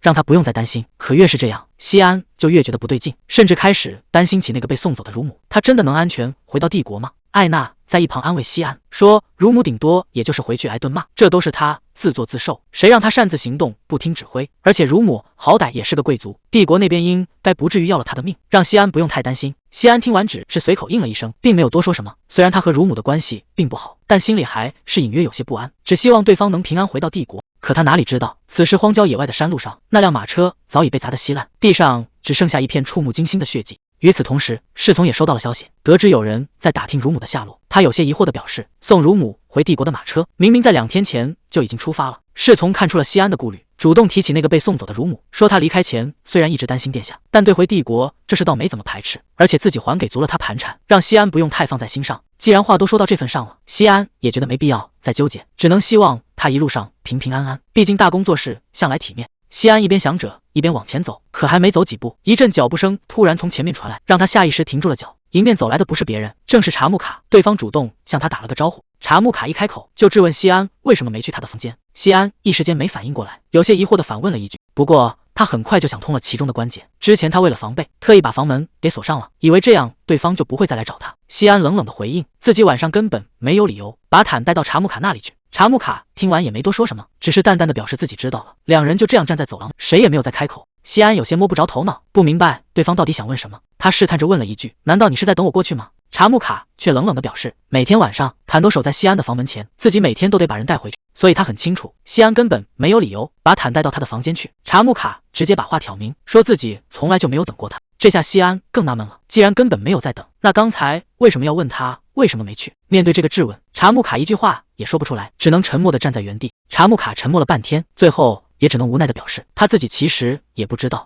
说完这句话，他就直接转身走了，留下西安一个人在原地纳闷。夜深了，大公府里一片安静，连守在门外的坦都睡熟了，可西安躺在床上却翻来覆去怎么也睡不着，脑子里全是白天查木卡说的那些话。他越想越觉得不对劲，对方的态度实在太古怪了，说是在等他吧，人家又矢口否认，说不是吧，那语气又透着一股别扭。想来想去，西安脑子里突然冒出一个念头，那家伙该不会是在主动邀请他吧？这几天下来，西安算是彻底无语了。这里的人好像根本就不会正常聊天，尤其是那个严肃的盖恩，每次到了吃饭时间，不管在什么地方，他就只有硬邦邦的一个字：吃。这气氛尴尬的让人简直没法待。夜深了，查木卡独自坐在房间里，手里拿着细剑，若有所思。就在这时，门外突然传来了敲门声。门一开，进来的居然是穿着睡衣的西安，他看起来有些局促，小声的跟查木卡打了个招呼。听到门外的敲门声，查木卡冷淡的准许进入。西安小心翼翼地抱着坦，将他轻轻放在沙发上。查木卡眼神冷漠，说自己本打算亲自去接坦。西安有些紧张地解释，自己只是顺路送他回来，并试探着询问以后是否还能继续过来。查木卡沉默了片刻，只丢下一句随你高兴。西安暗自松了一口气，庆幸自己今天来对了地方。眼看任务已经完成，尴尬的气氛让他只想尽快离开。可就在他准备告辞时，查木卡却突然叫住了他，命令他等坦彻底睡熟再走。看着已经闭上双眼的坦，西安有些疑惑的低声询问，他不是已经睡熟了吗？查木卡面无表情的抱起坦，冷冷的回应道，这里可不是他睡觉的地方。他示意西安跟在身后，径直走向房间最深处。随着一扇隐秘的暗门被推开，刺眼的灯光瞬间亮起，西安跟在后面走进去，却被眼前的景象彻底惊呆。房间里摆满了各种华丽的衣物配饰，他有些不敢置信的确认，这里难道只是个更衣室？查木卡神色平静的给出了肯定答复。查木卡缓缓拉开衣柜大门，将怀里的毯放了进去，随后转头示意西安给他留出时间向毯道别。西安神色迟疑的走上前，轻声对柜子里的毯说了晚安。可眼前的诡异场景却让他百思不得其解，明明说是带毯去睡觉，为什么要把他塞进更衣室的柜子里？偌大的公爵府邸绝对不可能缺少房间，查木卡既然如此在乎毯，又怎会做出这种荒谬的举动？就在西安满心疑惑时，门外突然传来一阵细微的异响，深夜的走廊怎会有人活动？还没等他反应过来，查木卡突然从阴影中现身，脸色一变，直接将西安拽进了柜子深处。查木卡打了个手势，示意他噤声，接着迅速将柜门合上。这突如其来的变故让西安惊得大脑一片空白，他只能死死捂住嘴巴，缩在黑暗中一动也不敢动。隔着柜门狭窄的缝隙，西安紧张地注视着外面的动静，究竟是谁在深夜逼近这里？门外传来费里克冰冷的声音，他警告坦必须老实待在塔里。查木卡面色凝重地守在门口，与迎面走来的费里克冷眼对峙，空气瞬间凝固到了冰点。躲在柜子里的西安屏住呼吸，外面传来的恐怖压迫感让他浑身僵硬，动弹不得。可查木卡却寸步不让，大声质问费里克为什么不能让坦出来透气？明明费里克自己也带他出来过，两人一见面就针锋相对。坦的身上究竟隐藏着什么可怕的秘密？费里克面无表情的解释，之前带出来的不过是分身，而柜子里的是坦的本体。听到本体两个字，查木卡如遭雷击，愣在原地。费里克不愿再多费口舌，冷冷宣布要立刻带走坦。查木卡彻底情绪失控，愤怒的吼叫着让对方放手，绝不允许他带走弟弟。但费里克根本不为所动，径直走上前，一把拉开了紧闭的柜门。费里克动手开始推移那个沉重的衣柜，躲在一旁的西安满腹疑虑，不是要带走坦吗？为什么要费力去搬动柜子？伴随着刺耳的摩擦声，巨大的衣柜被彻底移开。谁能想到柜子下方的地板里竟然隐藏着一口漆黑的棺材？费里克面无表情地抱起棺材，冷冷地示意侍从可以离开了。费里克紧紧抱着黑色棺材，头也不回地朝外面走去。查木卡歇斯底里地冲着背影怒吼，那不过是一具冰冷的尸体，人早就已经死了，棺材放在哪里又有什么区别？然而费里克甚至没有半点迟疑，抱着棺材径直消失在夜色中，只留下查木卡独自一人失魂落魄地站在原地。望着查木卡离去的方向，西安终于忍不住低声询问，大公刚才带走的究竟是什么？查木卡神色木然，平静地回答，那就是坦。西安感到无比困惑，坦明明还在柜子里安睡，怎么会被装进棺材带走？查木卡这才吐露了残酷的真相，留在柜子里的不过是具分身，真正的坦是他的亲弟弟，而且早在多年前就已经死去了。得知这个惊天秘密，西安震惊地说不出话来。西安面露担忧，询问是否需要跟上大公的脚步。查木卡却发出一声冷笑，反问自己有什么理由跟过去？这对恩怨纠葛的兄弟之间究竟发生过怎样的惨剧？西安在一旁无奈的叹息，直言大公夺走了少爷最珍视的东西。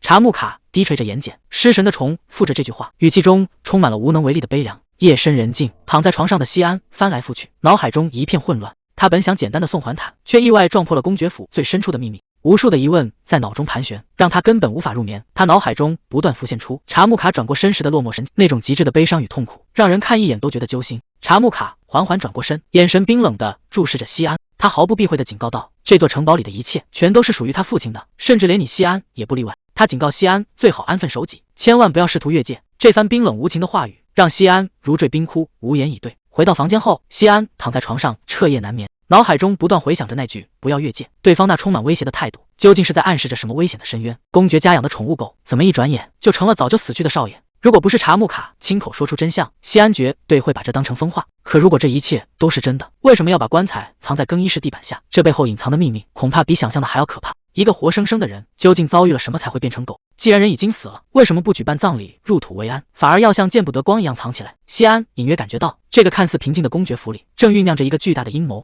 泡在浴池里的西安正为昨晚的秘密心烦意乱，艾娜却突然凑了过来。西安有些无奈，他明明说过不需要人伺候，艾娜却理直气壮地表示贴身服侍就是他的职责。看着热情过头的女仆，西安也只能无奈妥协。艾娜一边帮他洗发，一边嘀咕：“明明记得殿下小时候是卷发，怎么打湿了却这么顺滑？”这话让西安顿时有些摸不着头脑。艾娜凑到他耳边，神秘兮兮地提起他小时候的模样，直夸他像个卷发的小天使。西安听了有些无语，那分明是故意折腾出来的造型。艾娜倒是一点也不避讳，笑着承认自己就是故意的。不过比起发型，艾娜更在乎他的长相。看着一脸无奈的西安，艾娜理直气壮地表示，拥有出众的外貌本就是她作为专属女仆最看重的资格。艾娜由衷地感叹，难怪大公和少爷都如此珍惜她。听到少爷这个称呼，西安的动作微微一顿，他冷冷地警告伊娜，以后不要再用这个称呼来叫查木卡。艾娜有些摸不着头脑，西安却没有多做解释，因为他心里清楚，查木卡之所以抗拒这个称呼，是因为在所有人眼里，公爵府真正的少爷早就已经不在人世了。艾娜随口劝道，反正他以后也要一直留在这里，不如表现得更随性一些。听到要一直留在这里，西安的心猛地一颤，为了掩饰内心的慌乱，他竟然直接把头埋进了热水里，这可把艾娜吓坏了，手忙脚乱地把西安从水里捞了出来。看着狼狈不堪的西安，艾娜忍不住责怪他太不小心。西安在房间里想了很久，既然决定留下来，那就没必要再畏首畏尾。他主动来到查木卡的门前，表明了自己的来，他是来谈昨晚发生的事情。然而门内的查木卡态度冷淡，直接下了逐客令。但这次西安没有退缩，他态度坚定地表示自己必须谈。西安隔着门直言，查木卡应该把棺材抢回来。紧闭的房门被猛地拉开，查木卡冷着脸警告他不要多管闲事，直言他不过是个囚犯，根本没资格插手这里的事情。西安却毫不退缩地质问，既然如此，昨天你为什么只能眼睁睁看着大公带走棺材？查木卡恼羞成怒地用父亲来当借口，西安却直接戳穿了他的伪装，问他当时是不是其实很想追上去。查木卡瞬间愣在原地，为了挨到坦，为了能再看他一眼，难道这些理由还不够吗？查木卡有些动摇，却还是嘴硬地警告西安不要感情用事。西安根本不信他的说辞，直接反问那口棺材到底是什么？你明明知道棺材不能离开塔楼，却还是特意把它藏在储物柜下面，这难道不是因为你当时已经走投无路了吗？西安坦言自己本不想多管闲事，但他看得出来，查木卡当时其实非常痛苦。如果是因为家族身份无法行动，那自己愿意在背后推他一把。西安走上前，一把揪住查木卡的衣襟，他认真的承诺自己愿意成为查木卡行动的借口。这番话让查木卡彻底失神，查木卡终于松口，说出了家族隐藏的禁忌秘密。父亲根本不承认坦的死亡，因为坦出生就面临生命危险。母亲在倒下前迫不得已将他的灵魂转移到狗的身体里，所以坦才能以狗的形态活下来。但查木卡却痛苦地反问，那具失去灵魂的身体真的还能算活着吗？现在的坦只是一只狗，再也无法变回人类了。现在的坦和死了根本没区别，但父亲无法接受这个事实，固执地把棺材留在塔楼里。听完这些，西安直接问他是不是想让坦入土为安。查木卡陷入了沉默，西安紧接着提议，那我们就一起去把棺材抢回来。查木卡觉得这简直是胡闹，西安却直接使出杀手锏，笑着威胁说，如果不听他的，他现在就当场死在这里。这无赖的举动直接让查木卡哑口无言。查木卡有些担忧地问，如果这件事被父亲发现，会是什么后果？谁能想到，西安却一脸无所谓地回答，那又怎样？他笑着表示，反正自己最坏的结果也就是个死字了。这光脚不怕穿鞋的态度，彻底让查木卡无话可说。为了夺回至关重要的棺材，西安制定了一个粗糙的计划。他打算用白布把头蒙起来，假扮成坦混进守卫森严的高塔，最后神不知鬼不觉地把棺材抬走。看着这个漏洞百出的计划，旁边的西安心里实在没底，忍不住质疑这招到底行不行。查木卡却是一脸坚定，直言现在不行也得行，毕竟他昨天刚被列入黑名单，除了硬闯根本没有别的办法。看着前方戒备森严的大门，两人只能硬着头皮上了。查木卡低声向西安解释，守卫只知道坦被关在塔里，根本不知道坦其实是一口棺材，只要西安伪装成坦的模样，就能顺利瞒过守卫混进去。为了让伪装看起来更加逼真，查木卡用宽大的白布将西安罩住，特意叮嘱他把手脚尽量张开，毕竟西安的体型实在太小，必须装得像个大件物品才行。一切准备就绪，查木卡抱着西安走向高塔，守卫见状立刻恭敬的行礼，齐声称呼他为大少爷。查木卡面不改色，直接开口打听大公的下落，接下来的每一步都至关重要。守卫回答，大公此时就在塔里。查木卡听完，正准备迈步往里走，却被守卫用长枪直接拦了下。守卫一脸为难地表示，大公已经下了死命令，今天任何人都不准进去，哪怕是大少爷也绝对不行。查木卡退了一步，声称自己只是把坦送进去就走，可守卫的态度依然非常坚决，这让躲在白布底下的西安紧张万分。眼看硬闯根本行不通，查木卡索性反客为主，冷冷地盯着守卫质问，既然不能进去，那要不你帮我把睡着的坦抱进去。还没等守卫回答，查木卡直接搬出大公的死命令，质问他们是不是忘了规矩，无论发生什么都不能擅自进塔，更不能让坦一个人待在外面。这番话瞬间让守卫哑口无言。查木卡这招以退为进极其犀利，直接切中了守卫的软肋。毕竟要是坦真的出了差错，谁也承担不起这个责任。守卫最终还是选择妥协，答应放查木卡进入高塔，但特意叮嘱他动作一定要快，千万不能让大公发现。沉重的大门缓缓开启，查木卡抱着西安顺利混了进去。随着身后的石门彻底关上，第一步计划总算是成功了。一进到安全无人的地方，查木卡立刻把西安放了下来，示意他现在可以出来了。憋了半天的西安赶紧掀开白布，大口大口的喘着粗气。刚才在门口的对峙，着实把他吓出了一身冷汗。两人总算是顺利混了进来。西安拍着胸口直呼不敢相信，如此简陋的计划居然真的成功了。可还没等他松一口气，看着周围熟悉的陈设，西安突然反应了过来，这地方就是大公之前带他来过的高塔。查木卡听完感到有些无奈，说自己明明叮嘱过让他闭眼，结果他倒好，一路上观察的比谁都仔细。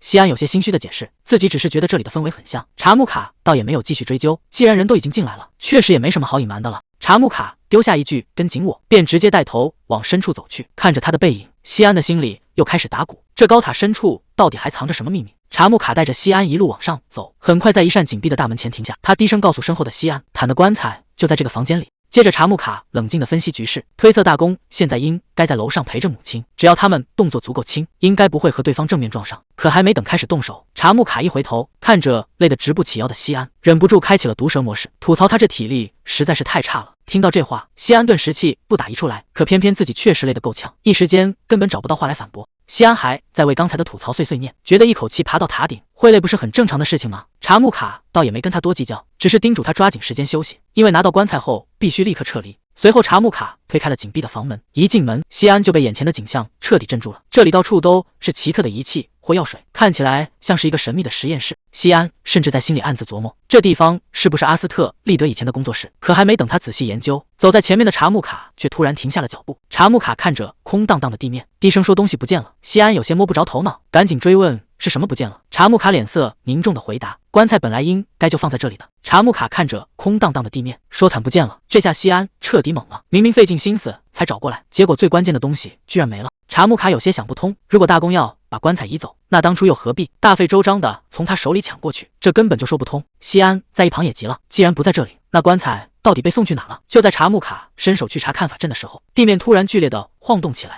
这突如其来的变故让两人的心一下子悬了起来。难道说他们触碰了什么不该碰的机关？费里克提着灯，独自来到了城堡最深处。谁能想到，在这片隐秘的水域里，竟然沉睡着一个女人。费里克看着水中的人，低声唤出了她的名字：阿斯特利德。看着她安静沉睡的模样，费里克没有多留，只是低声承诺明天还会再来，随后便转身离开了。费里克静静地看着水面，低声念着阿斯特利德的名字。可还没等他多想，整座城堡突然剧烈地摇晃起来。这突如其来的震动让所有人都慌了神，守卫们惊恐地看向外面，发现高塔方向传来了巨响。谁能想到，那座高塔竟然开始大面积崩塌？这下事情彻底闹大了。大水瞬间奔涌而来，四周燃起熊熊烈火。红发女子死死抱住莱蒂西亚，莱蒂西亚害怕地哭喊着姐姐。姐姐轻声安慰着她，说你一定能够逃出去。可莱蒂西亚根本不想走，留下大家她该怎么办？此时门外早已乱成一团，有人在大喊着救火，有人拼命想要砸开大门，可门已被死死堵住。莱蒂西亚哭喊着不想走，宁可留下来一起死。话音未落，狂暴的水流瞬间将他彻底卷走。姐姐急得大喊他的名字，可一切都太迟了。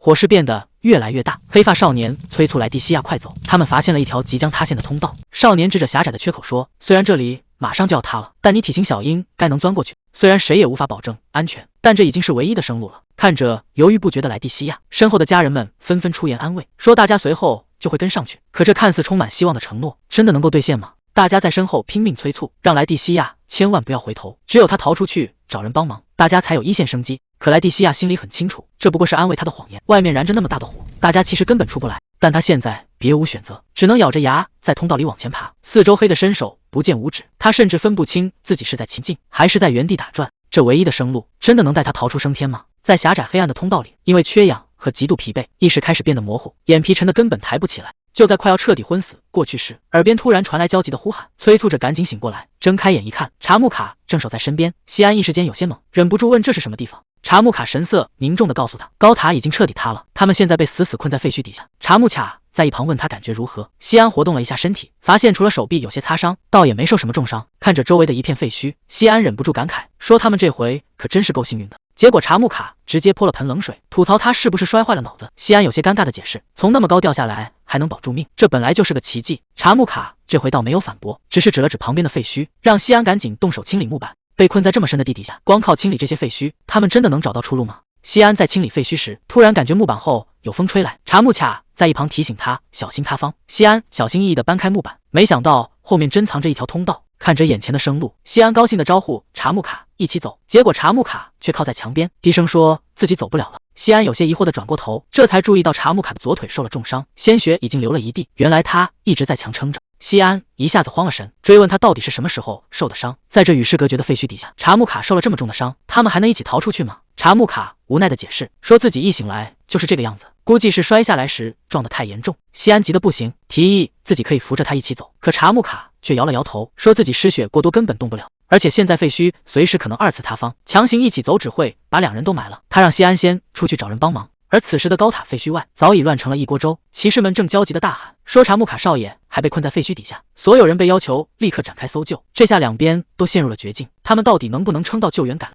眼看废墟情况不对，侍从一把护住身后的侍女，大声警告他往后退。还没等两人站稳，眼前的废墟突然传来刺耳的碎裂声，大片冰晶开始疯狂蔓延。这下现场彻底失控了，周围的人惊恐地大喊着退后，整座高塔废墟开始大面积坍塌，伴随着震天动地的巨响，滚滚烟尘直接将一切吞没。这下里面被困的人还能有生还的希望吗？高塔坍塌的废墟中，费里克紧紧抱着昏迷的阿斯特利德，他根本顾不上自己身上的伤，立刻下令让人去叫医生。看着费里克满身是血的样子，侍从在一旁眉头紧锁，提议由自己来照顾阿斯特利德，可费里克却冷冷地拒绝了，坚称自己这点伤根本不算什么。就在两边僵持不下的时候，副官急匆匆地跑了过来，神色慌张地向费里克汇报情况。原来守卫刚刚提交了一份奇怪的报告，这下子西安混进高塔的秘密怕是要藏不住了。高塔废墟前，费里克抱着救出来的阿斯特利德，气氛十分凝重。就在这时，几个守卫慌慌张张地跑了过来，直接跪在大公面前拼命求饶。为了推卸责任，守卫当场供出了实情，说是查木卡硬要把毯带进塔里，他们根本拦不住。听到守卫当众告状，费里克眼神彻底冷了下去，伴随着一声惨叫，现场突然见了血，有人直接倒了下去。看着眼前的混乱，费里克冷冷地开口，让守卫把刚才的话再重复一遍。守卫战战兢兢地承认，他们确实违抗了命令，放了查木卡进塔。可费里克却直接指出了漏洞，坦昨天根本就没离开过高塔，那查木卡又是怎么把人带进去的？面对这致命的质问，守卫只能拼命辩解，说当时那人被毯子裹得严严实实，确实是查木卡抱进去的。这下子有人假冒毯混进高塔的秘密，彻底藏不住了。侍从这下反应过来了，那个被带进塔里的根本不是玩偶，而是皇子西安。他正试图理清头绪，觉得查木卡一个人根本办不到这事，可话还没说完，费里克就冷冷地打断了他。还没等两人争出个结果，远处突然传来了惊天动地的爆炸声，冲天的火光直接吞噬了高塔。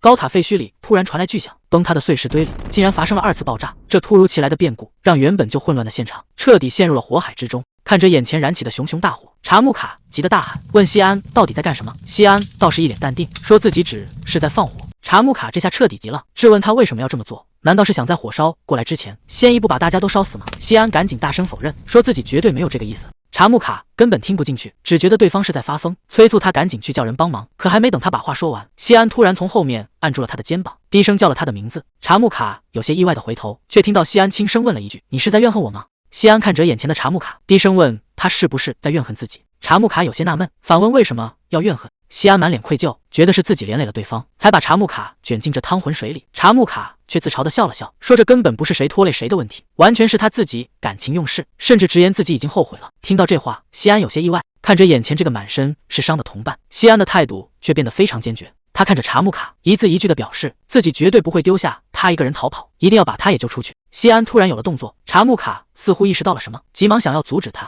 但查木卡身上的伤口突然裂开，疼得根本无法动弹。眼看着西安一步步走向熊熊烈火，查木卡只能在后面大喊，让他千万别做傻事。西安却停下脚步，背对着他轻声道歉，说如果待会儿自己搞砸了，样子可能会很难看，所以先提前说声对不起。查木卡急得大喊，让他赶紧回来。可西安根本没有回头，直接引起火光走了过去。对他来说，只有真正面对死亡的这一刻，有些事情才能见分晓。西安看着眼前的熊熊烈火，心中却异常平静。在这一刻，他终于感受到了那些人隐藏在心底的情，那是悲伤，是恐惧，更是深藏在最底处的深沉爱意。看着眼前的火海，西安在心中默默祈祷，如果这个世界上真的有神明存在，他希望神明能帮他这一次。就像当年他的家人一样，为了让他活下去，甘愿自己留在烈火之中。他只求神明能赐予他毫不犹豫的勇气，因为在他的体内一直沉睡着一颗神秘的石头，而这颗石头此刻正保持着死一般的沉默。那颗石头虽然平时很安静，但一直像个沉重的包袱压着他，偶尔那颗石头动一下，就会让他难受的不行。不管是走路、吃饭还是睡觉，这东西随时都会突然折腾他一下。每到这时候，他什么都做不了，只能老老实实等着它消停。直到后来，他遇到了阿斯特利德。阿斯特利德一眼就看出他也是个魔法师，他告诉西安，体内的力量一般是自然觉醒，但如果碰到相克的力量，就能强行把他唤醒。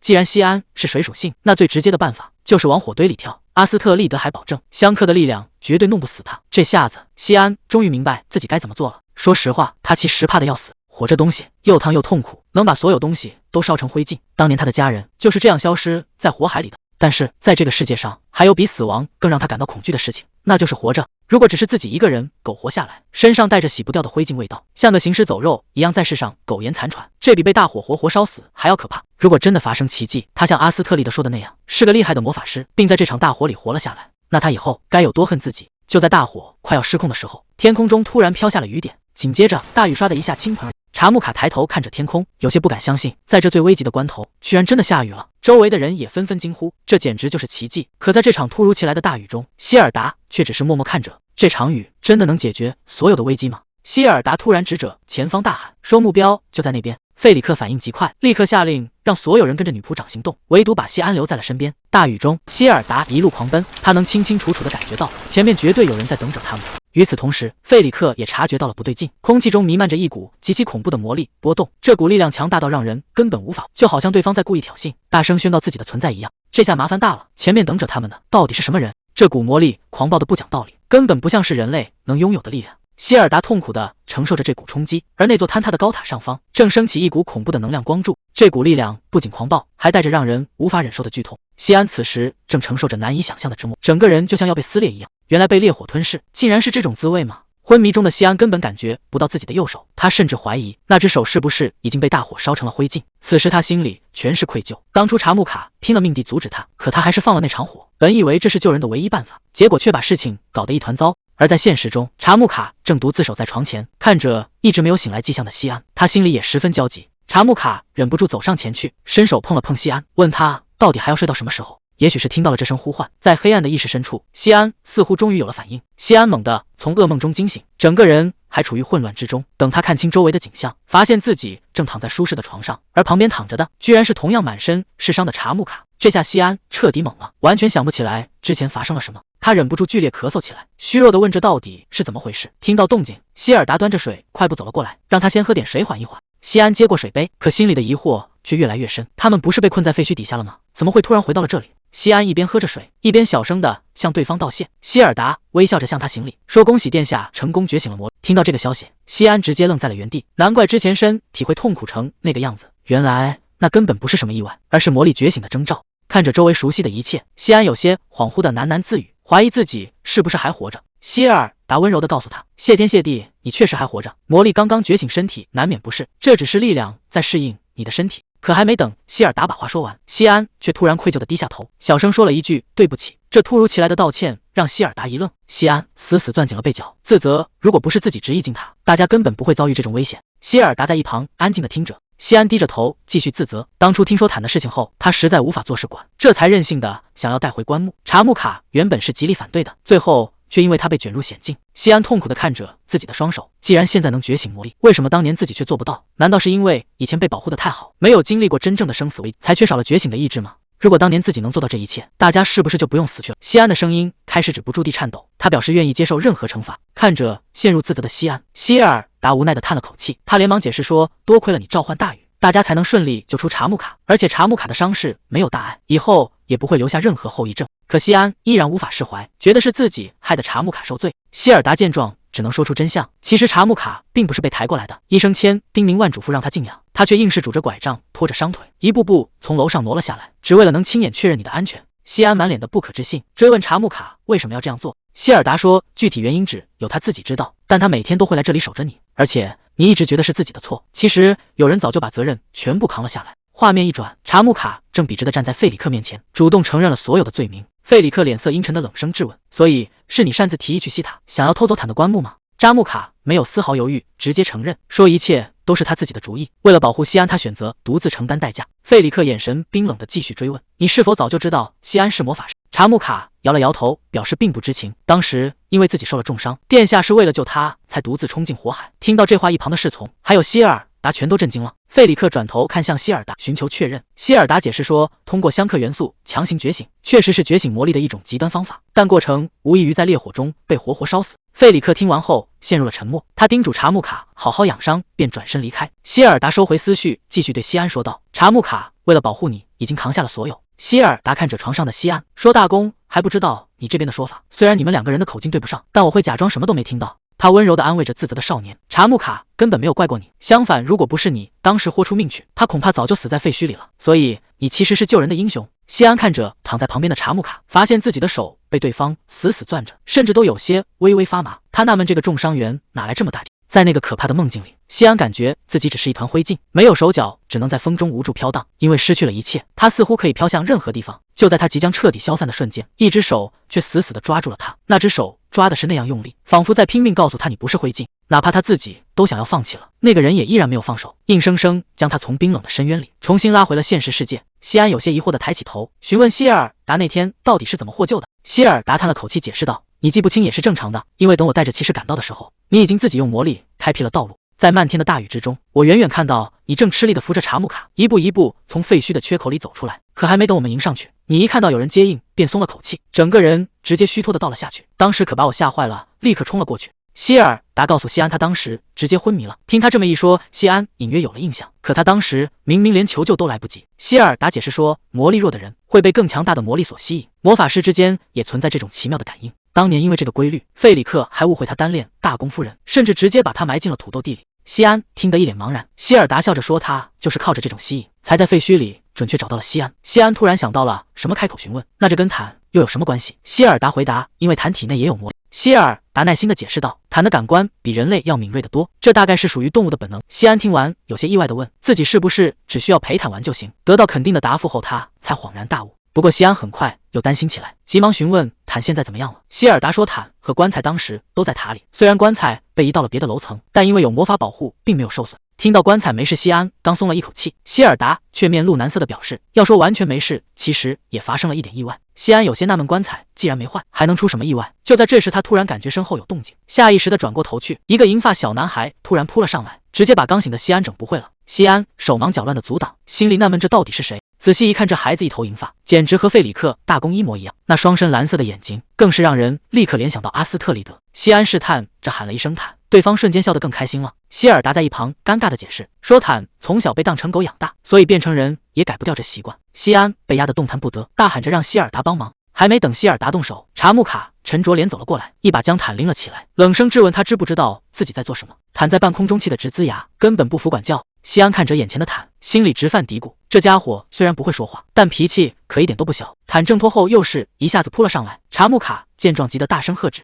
西安赶紧冲过去抱住查木卡的腿，劝这位重伤员千万别乱动。查木卡一边挣扎一边大喊，说自己根本没那么娇气，可西安死活就是不撒手。西安和查木卡正吵得不可开交，希尔达在一旁看得直叹气，只觉得这屋里真是一团糟。就在几个人吵闹的时候，门外突然传来沉重而有规律的脚步声，紧接着房门被人一把推开，屋里的吵闹声瞬间停了下来。看清来人之后，西安整个人都愣住了，来人正是面色冷峻的费里克大公。此时女仆艾娜端着托盘走在走廊上，心里满是担忧，想不通西安殿下为什么一直不醒。突然房间里传来费里克冰冷的声音，嫌屋里太吵，要让人把他们都带走。查木卡这下急坏了，顾不上自己还是个病人，直接冲上去死死拽住费里克的衣服，大声喊了一声父亲。还没等众人反应过来，费里克直接一把抱起西安，转身就往外走。艾娜在后面急得直追，说殿下才刚醒，药都还没吃。可费里克根本没有停下脚步，抱着西安穿过长长的走廊，直接回到了大公自己的寝室。在大公房间的最深处，隐藏着一间秘密卧室，而躺在床上的正是毫无生气的阿斯特里德。希尔达有些无奈地问费里克，为什么非要把他带到这儿来，就不能让他好好休息吗？